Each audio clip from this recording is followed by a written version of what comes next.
কলেজের মেয়ে নিয়ে একটা ছাত্র নেতা সে প্রেস বিবৃতি দিচ্ছে, সে ধর্ষণকে ক্ল্যারিফাই করছে, জাস্টিফাই করছে যে ওই ছেলেটা তার দলের কি না।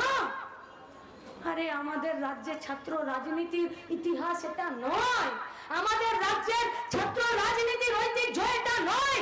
আমাদের রাজ্যের ছাত্ররা বাসের ভাড়া কমানোর জন্য লড়াই করেছে, আমাদের রাজ্যের ছাত্র রাজনীতি স্কুল খোলার জন্য লড়াই করেছে, আমাদের রাজ্যের ছাত্র রাজনীতি গোটা পশ্চিমবঙ্গকে, বাংলাকে, বাংলাদেশকে স্বাধীন করার জন্য লড়াই করেছে। আমাদের রাজ্যের ছাত্ররা দেশের স্বাধীনতা আন্দোলনে প্রাণ দিয়েছে। আমাদের রাজ্যের ছাত্ররা প্রেসের সামনে বসে কেন ধর্ষণ আর ধর্ষক আমার দলের কিনা সেটাকে কোনোদিন জাস্টিফাই করেনি।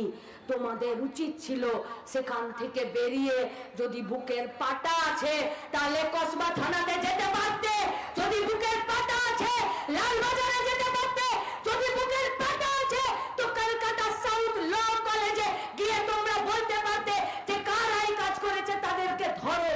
যে রাজনীতি তোমাদেরকে সৎ সাহস শেখায় না সেই রাজনীতিকে আমরা বর্জন করছি।